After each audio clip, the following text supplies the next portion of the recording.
দামি আসবাবপত্র, দুর্মূল্য অ্যান্টিক, অ্যাকুরিয়ামের দামি রঙিন মাছ, বাড়িঘর বা ঘরকে সাজানোর জন্য কত কাজই না আমরা করি।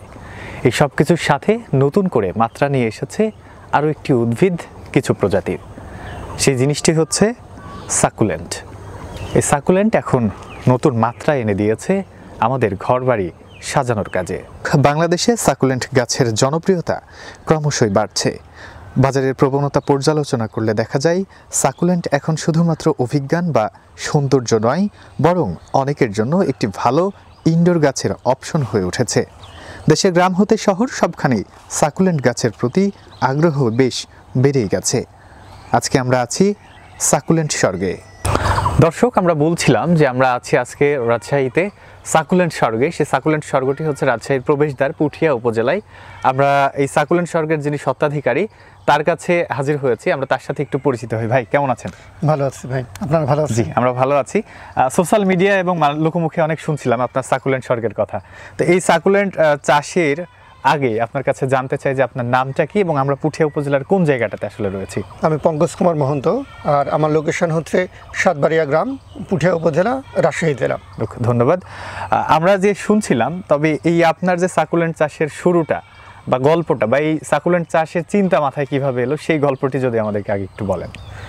সত্য কথা বলতে আমি ছোটবেলা থেকে অনেক শৌখিন একজন মানুষ, আর আমি হচ্ছে গাছপালা খুবই পছন্দ করতাম।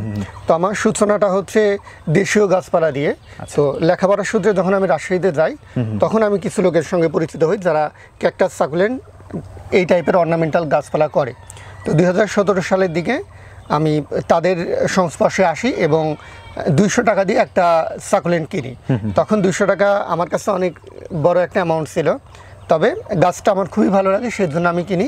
এবং তখন থেকে আমার যে গাছপালা, আমি প্রত্যেকটা গাছেরই মোটামুটি চারা তৈরি করতে পারি।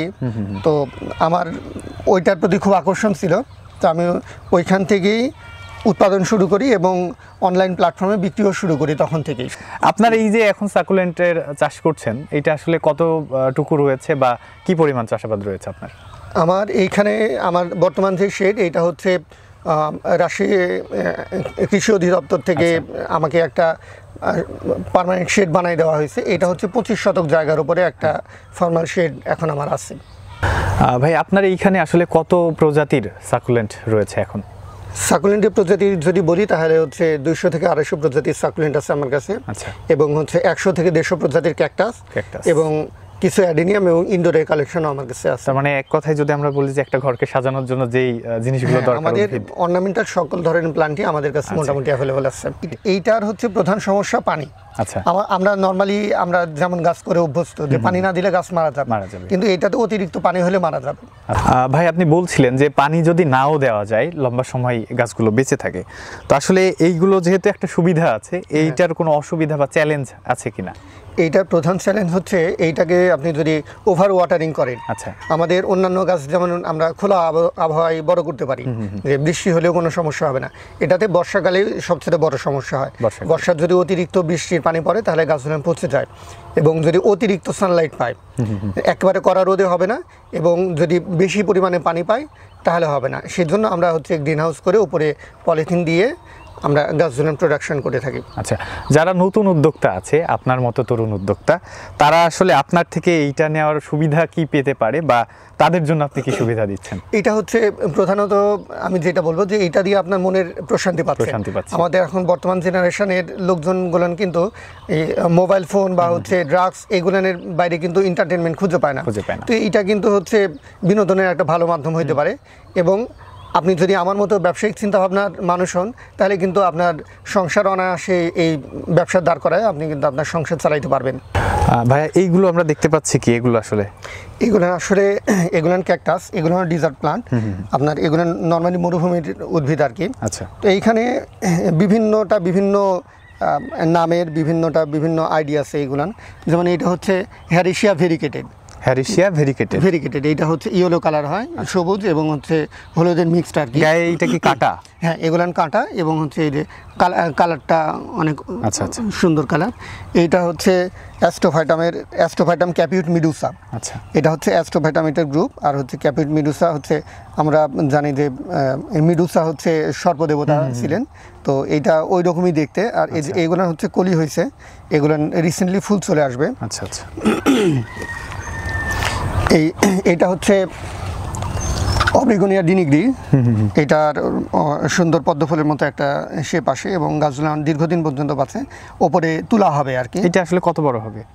এটা বড় হয়, মোটামুটি একটা বলের মতো হবে। আচ্ছা। এবং এটা অনেক সময় লাগবে যদিও, তবে দেখতে অনেক সুন্দর লাগে গাছটা। এই গাছটা দেখতে পাচ্ছি অনেক সুন্দর করে আমার দিকে চেয়ে আছে। আসলে এইটা কি? এইটা হচ্ছে হাওয়ার্থিয়া ভেরিগেটেড। সরি, এটা গ্যাস্টেরিয়া। আচ্ছা। এটা ইয়েলো কালারই হবে। তো এইটার সাইড থেকে বেবি টেবি হয় এবং গাছটা, হ্যাঁ, গাছটা অনেক সুন্দর লাগে। এইটা হচ্ছে ফেরো ক্যাকটাস। এইটা হচ্ছে অনেক বড় সাইজ হয় আর কি। ফেরো ক্যাকটাস? হ্যাঁ, ফেরো ক্যাকটাস। এইটা সরি, এটা গোল্ডেন ব্যারেল ক্যাকটাস। এটা হচ্ছে একটা বড় ব্যারেলের মতোই হয় আমাদের মানে ক্যাকটাস জগতে। এটা একটা খুবই প্রসিদ্ধ নাম আর এখানে একটা বড়, খুব বড় দেখতে পাচ্ছি। এইটা আসলে এইটা হচ্ছে ফেরো ক্যাকটাসের একটা ভ্যারাইটি এবং এই গাছটা বাংলাদেশে খুব কম জনের কাছে আছে। আমার জানা মতে 2 থেকে 3টা আছে বাংলাদেশে। এটা কি এটাই কি এটা? না না, এইটা হচ্ছে আলাদা ভ্যারাইটি। এটা হচ্ছে অ্যাস্ট্রোফাইটাম মেরিস্টিগমা। আচ্ছা আচ্ছা। এবং এটার মাথায় দেখেন কলি হয়েছে ছোট ছোট। এগুলো প্রত্যেকটা গাছে ফুল ফুটবে এখন। দর্শক, অসংখ্য ক্যাকটাস কিন্তু আমরা দেখছি এখন। এইটা হচ্ছে মাইক্রো ক্যাকটাসের একটা ভ্যারাইটি। আচ্ছা। এইটা হচ্ছে গাছটাই ছোট থাকবে, দেন গাছটা নীল কালারের একটা ফুল হয় গাছটায়। এটা হচ্ছে অ্যারিওকার্পাস। এটাও অ্যারিওকার্পাসের একটা ভ্যারাইটি। এই যে এখানে সিড হয়েছে আর কি। এইগুলো হচ্ছে অ্যাগেভ। হ্যাঁ, এইটা হচ্ছে ইউফরবিয়া। আর এইগুলো সব ক্যাকটাস। আচ্ছা। ওইখানে অব্রিগোনিয়া ডিনিগ্রির কথা বলতেছিলাম। এইটা হচ্ছে বড় সাইজটা। আর এইগুলান যা আছে এগুলান সব অ্যাস্ট্রোফাইটাম। এবং অ্যাস্ট্রোফাইটামের এক একটা কিন্তু এক এক আইডিয়া আর কি। এইটা যেটা দেখতে পাচ্ছি, এটা সাপের মতো কাঁকড়ানো, মানে অক্টোপাসের মতো। এবং গোড়াটা দেখতে পাচ্ছি যে এইটা হচ্ছে ইউফরবিয়া কর্ডেক্সিফেরা বলি আমরা। আচ্ছা। যেগুলানে কর্ডেক্স হয়, এটার গোড়া মোটা হবে আর কি। আপনার হচ্ছে অ্যাডেনিয়ামের মতো এগুলো গোড়া মোটা হবে এবং হচ্ছে গাছটা এরকম সুন্দর হবে। এটার সুন্দর ফুলও হয় ছোটো ছোটো, দারুণ লাগছে। হ্যাঁ, আমরা এইখানে আমাদের কিছু সেন্সিভেরিয়া প্লান্ট আছে। সেন্সিভেরিয়া হচ্ছে নাসার দ্বারা মানে রেকমেন্ড করা উদ্ভিদ, যেটা হচ্ছে এয়ার পিউরিফায়ার হিসেবে ব্যবহার করা হয়। তো এইটা হচ্ছে সেন্সিভেরিয়া উগান্ডা, এটার নাম আর কি।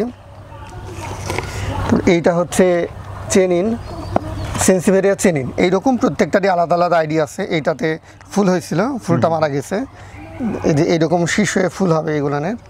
তো এইগুলান মোটামুটি সবই সেন্সিভেরিয়ার ভ্যারাইটি। এই গাছটা দেখেন, গাছগুলান কিন্তু এগুলান কিন্তু জায়গাতে হয়, মোটামুটি ইনডোর গাছ। এবং এটার হচ্ছে পাতার শেপগুলান কিন্তু অসাধারণ। এগুলান সবই সেন্সিভেরিয়া। এবং এটা আসলে কি বললেন জানো? এগুলো সবই সেন্সিভেরিয়া। এটা একেবারে মনে হচ্ছে যে অ্যালোভেরার একটা গাছের মতো। এইগুলান হচ্ছে টাওয়ারের মতো উঠে যাবে, বড় হয়ে যাবে। হ্যাঁ, যে এইটার শেপগুলো খুব সুন্দর কিন্তু। তো সেন্সিভেরিয়া গুলান আপনার হচ্ছে যারা ইনডোর প্লান্ট চায় এবং হচ্ছে লংজিভিটি থাকবে গাছের, অনেকদিন বাঁচবে এরকম উদ্ভিদ যারা চায়, তারা কিন্তু হচ্ছে সেন্সিভেরিয়া গুলান করতে পারে। দেখেন কত সুন্দর লাগতেছে এবং ফুলও হয়েছে। এটা কি আরো বড় হবে? হ্যাঁ, এটা অনেক ফুল হবে। একেবারে মনে হচ্ছে যে রজনীগন্ধার একটা স্টিক। ওই রজনীগন্ধার স্টিকের মতোই লাগবে এটা। এইগুলানো হচ্ছে হলুদ কালারের গাছ। এগুলো অনেক সুন্দর লাগে। তো যারা ইনডোরে গাছ করতে চায় এবং হচ্ছে এয়ার পিউরিফায়ার হিসেবে কিন্তু এই গাছগুলো ব্যবহার করা যায়। দৈনিক 6 ঘন্টার বেশি রোদ পেলেই সুন্দরভাবে বেড়ে ওঠে সাকুলেন্ট ও ক্যাকটাস। যত্নার্থীর প্রয়োজন কম বলেই ইনডোর প্ল্যান্ট হিসেবে সারা বিশ্বে এটি জনপ্রিয়। সেই জনপ্রিয়তাকে পুঁজি করেই বেড়ে উঠুক নতুন নতুন উদ্যোক্তাদের স্বপ্ন।